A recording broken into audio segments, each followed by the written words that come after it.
Всем привет! Сегодня мы будем шить бант на резинке к одеялу, которое мы шили в предыдущем видео. Ссылку я на него оставлю в описании, если кто не видел.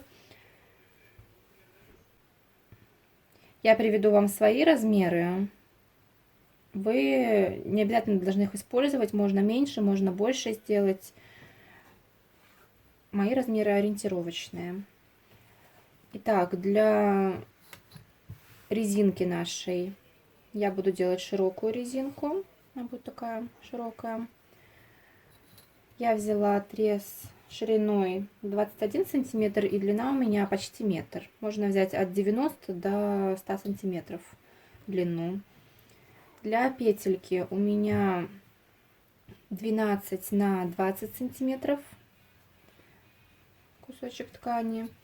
И для бантика я взяла отрез 24 на 30 сантиметров.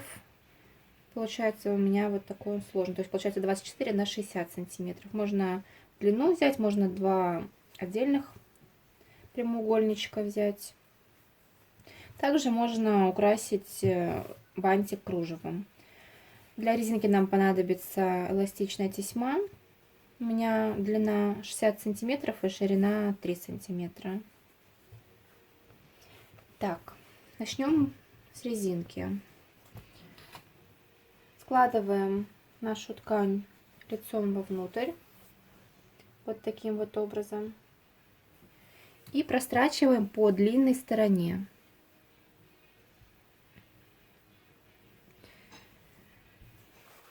И заодно можно тогда прострочить нашу петельку. Также складываем лицом вовнутрь и прострачиваем вот так вот, оставляя одну короткую сторону непростроченной. И бантик мы по периметру прострачиваем, оставляя небольшое отверстие, чтобы вывернуть. У меня будет вот так вот простроченный тут, так как у меня здесь сгиб. Также перед прострачиванием можно сколоть булавками дополнительно.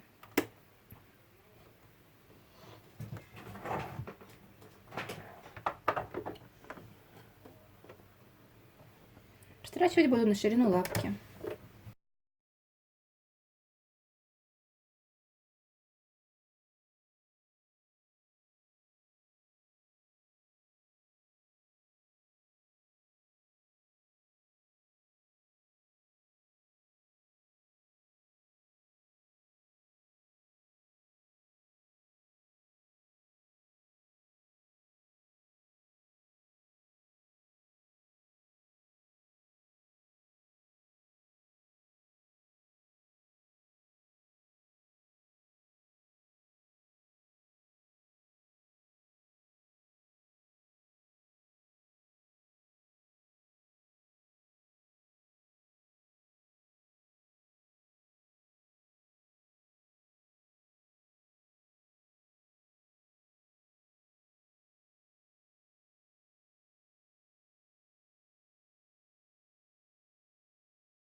У бантика уголки срезаем. Если вы прострачивали еще по 4 сторонам, то всех 4 углах. Здесь можно не обрезать уголки.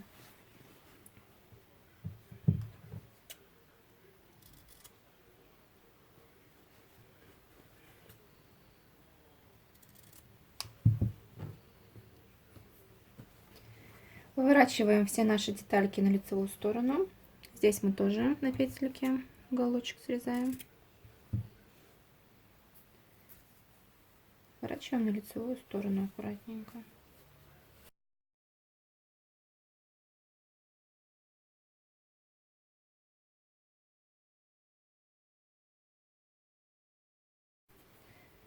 Расправляем уголки. Все детали мы аккуратно проглаживаем, расправляя шов.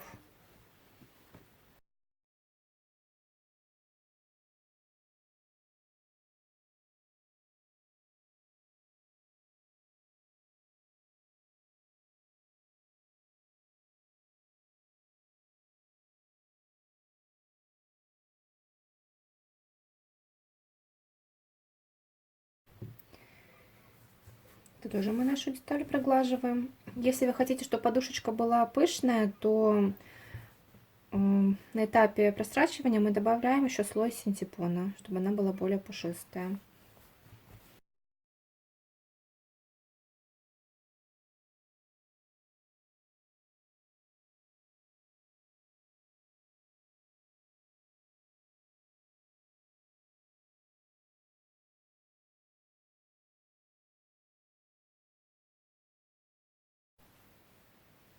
Вот эту вот полосочку мы когда проглаживаем, располагаем нашу шов посерединке и расправляем вот этот шов, чтобы он был на одну сторону, чтобы не было такого, что он на две стороны.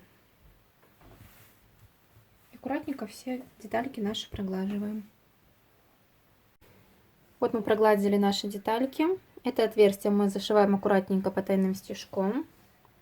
Также можно, если у вас еще, допустим, осталось кружево, можно пристрочить кружево вот где-то вот так на таком расстоянии. Будет красиво, чтобы, например, померить. Вот здесь петелька, и вот на таком расстоянии примерно, чтобы чуть-чуть за петлю заходили, пришить кружево.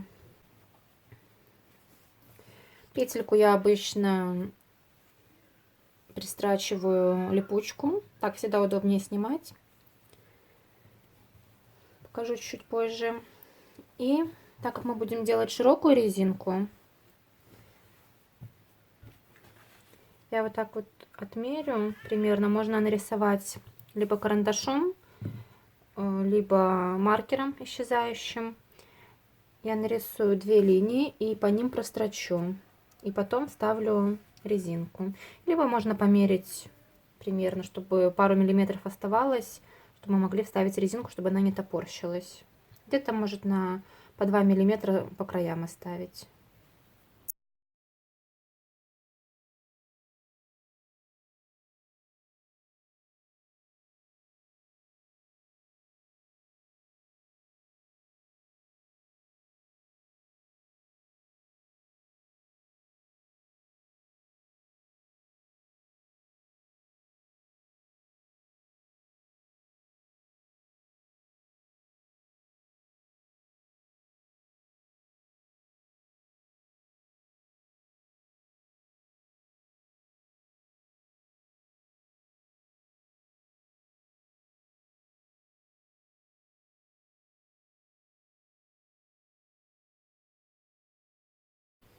Теперь прострачиваем, делаем 2 строчки по этим линиям.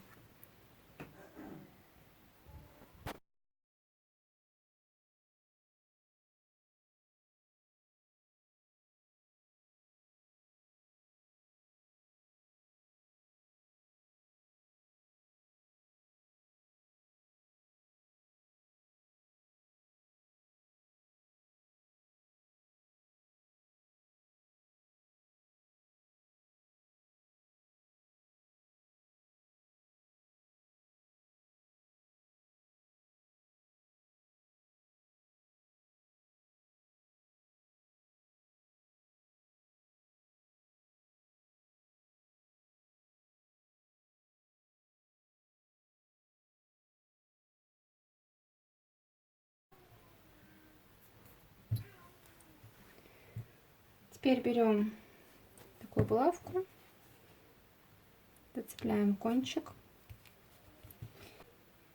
и в эту нашу полосочку продеваем резинку.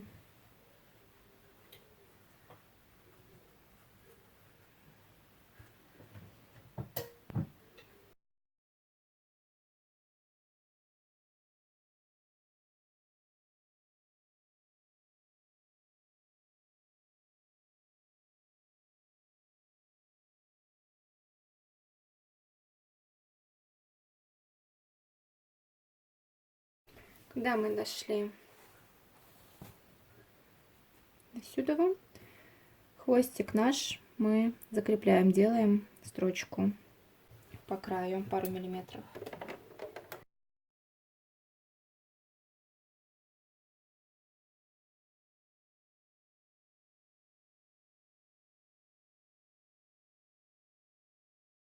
И продолжаем дальше продевать.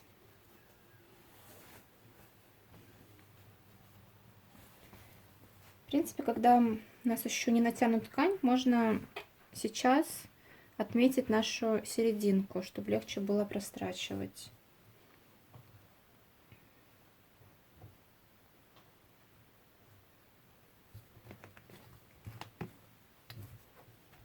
Примерно серединка, чтобы потом мы могли закрепить булавочкой. Можно и потом это сделать, но сейчас удобнее.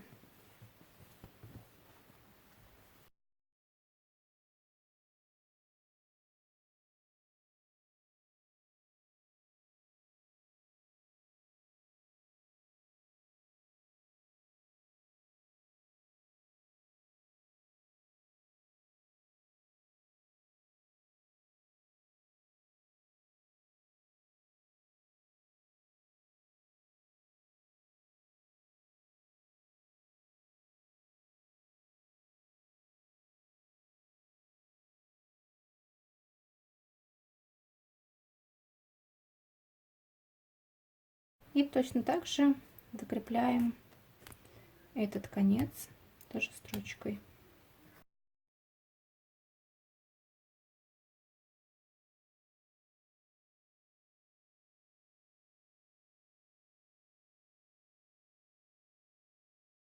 Теперь растягиваем равномерно нашу резинку. Можно, в принципе, не закреплять строчкой, но на всякий случай, чтобы резинка внутри не перекрутилась, я сделаю строчку посередине. Вот в этом месте, где мы ставили меточку, закрепляем булавкой. Так проще будет нашу резинку растягивать. И прострачиваем по серединке. И так вот натягиваем и прострачиваем.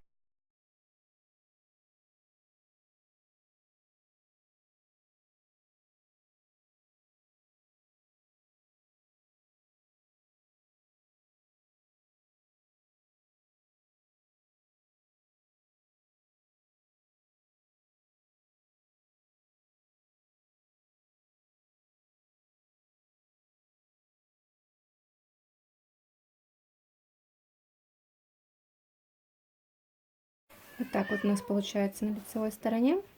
Складываем лицом к лицу, где-то на расстоянии где-то 7 миллиметров, можно сантиметр. И прокладываем строчку.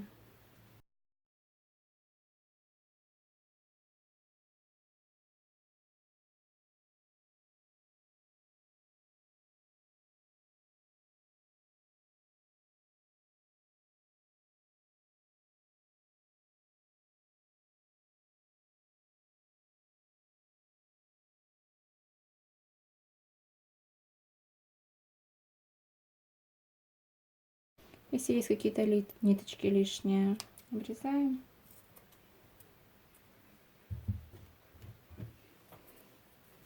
И складываем вот таким образом. Этот хвостик мы вот так вот заворачиваем вовнутрь. Вот так вот. И прострачиваем.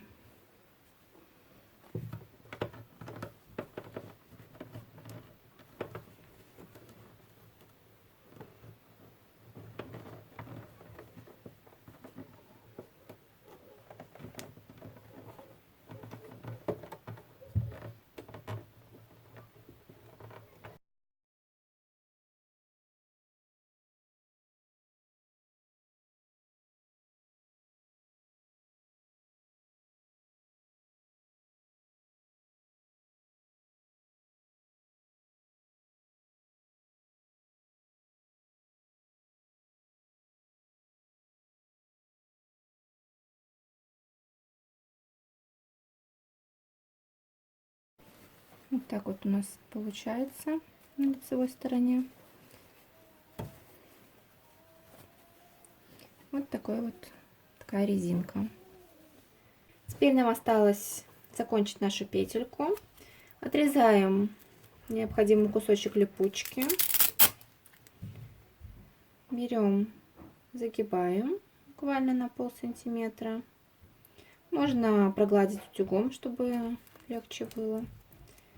И пристрачиваем нашу липучку в одну сторону.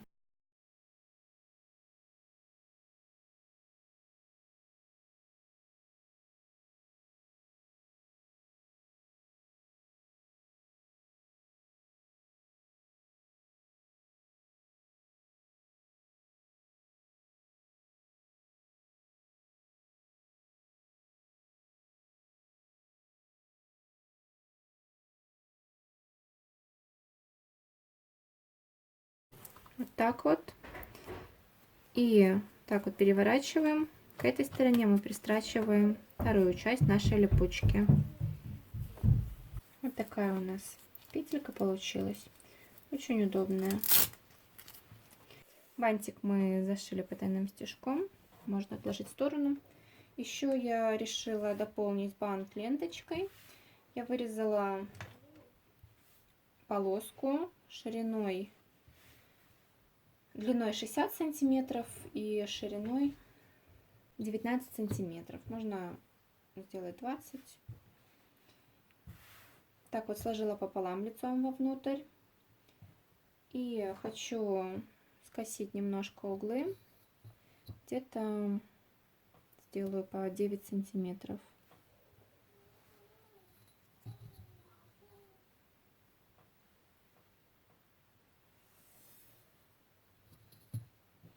И с другой стороны то же самое.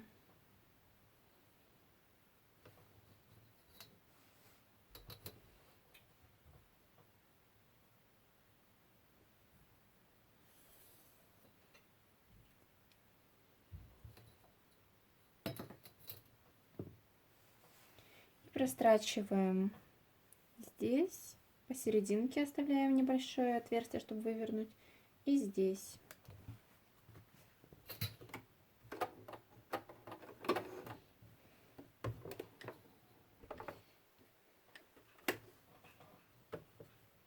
Строчить я буду не от самого краешка, где-то сюда отступая где-то полсантиметра припусков, чтобы наш край не раскрошился.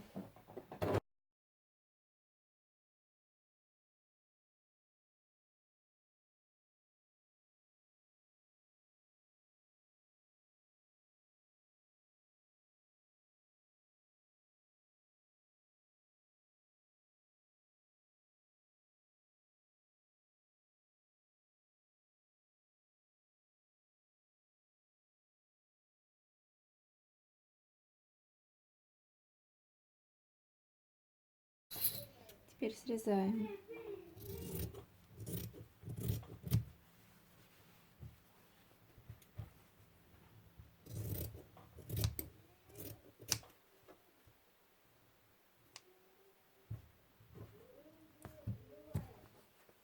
И аккуратненько выворачиваем через наше отверстие.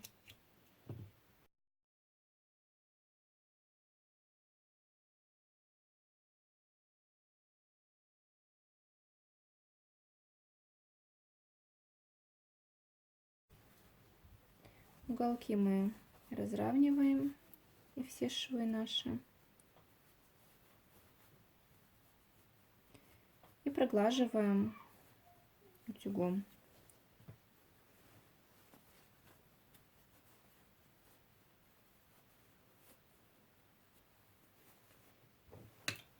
Так вот аккуратненько. И потом зашиваем это отверстие также потайным стежком. И теперь можно собирать наш бантик.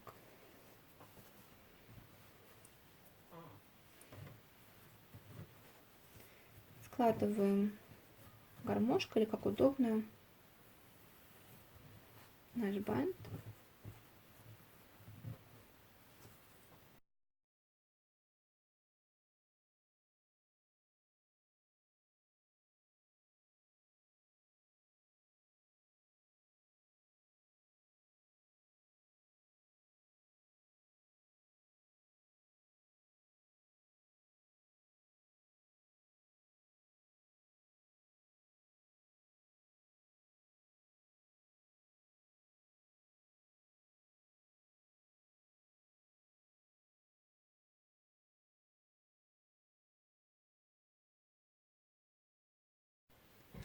Вот такой вот бантик у нас получился.